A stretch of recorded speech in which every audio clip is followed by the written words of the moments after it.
హైదరాబాద్ పాత బస్తీలోని మీర్ చౌక్ పోలీసులు నకిలీ విద్యా ధృవపత్రాల రాకెట్ను ఛేదించారు. ఎస్ఐ అనిత ఆధ్వర్యంలో ఎత్తిబార్ చౌక్ వద్ద నిర్వహించిన తనిఖీల్లో అబ్దుల్ రషీద్ ఖాన్ అనే నిందితుడిని అరెస్టు చేశారు. అతని వద్ద నుంచి 15 నకిలీ విద్యా సర్టిఫికెట్లు, ఒక మొబైల్ ఫోన్ను స్వాధీనం చేసుకున్నారు.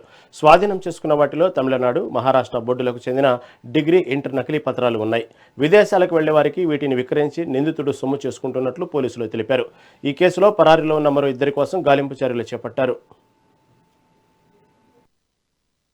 ఇది ఫేక్ ఎడ్యుకేషన్ సర్టిఫికేట్ గురించి మన పోలీస్కి ఇన్ఫర్మేషన్ వస్తే ఇమీడియట్గా పోలీస్ సైడ్ నుంచి మీర్ చౌక్ పోలీస్ స్టేషన్లో అండర్ సెక్షన్ 338 అండ్ 339 BNS కింద ఎఫ్ఐఆర్ రిజిస్టర్ చేయడం జరిగింది ఇన్ క్రైమ్ నెంబర్ ఆఫ్ 175/2026. దాంట్లో total 15 education fake certificate seize చేయడం జరిగింది. అట్ ద సేమ్ టైం ఒక వైవో ఫోన్ అండ్ 1 స్కూటర్ కూడా సీజ్ చేయడం జరిగింది. దాంట్లో ఒక అక్యూజ్ పర్సన్ ఇప్పటివరకు అప్రెంట్ చేయడం జరిగింది. ఆయన పేరు Abdul Rashid Khan. He's a resident of Chandrayangutta.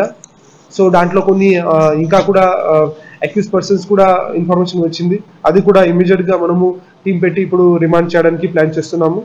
So దాంట్లో ఇది సీజ్ ప్రాపర్టీస్లో టోటల్ 15 సర్టిఫికేట్స్లో టోటల్ 3 పర్సన్ పేరు పైన ఈ సర్టిఫికేట్స్ దొరికింది. దాంట్లో పేరు ఉన్నాయి Atika, Mohammed as well as Syed Rehman Ali. ఈ ముగ్గురికి కూడా they are 10th fail students ఉన్నారు. సో వారి కోసం BSc degree certificate, 10th certificate, 12th certificate as well as BPD degree certificate కూడా ప్రిపేర్ చేయడం జరిగింది.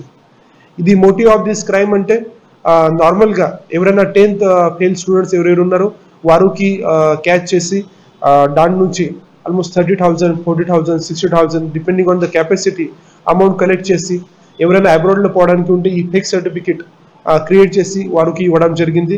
దాంట్లో ఇది దుబాయ్ అక్కడ కూడా పోవడం జరిగింది. ఇది ఫేక్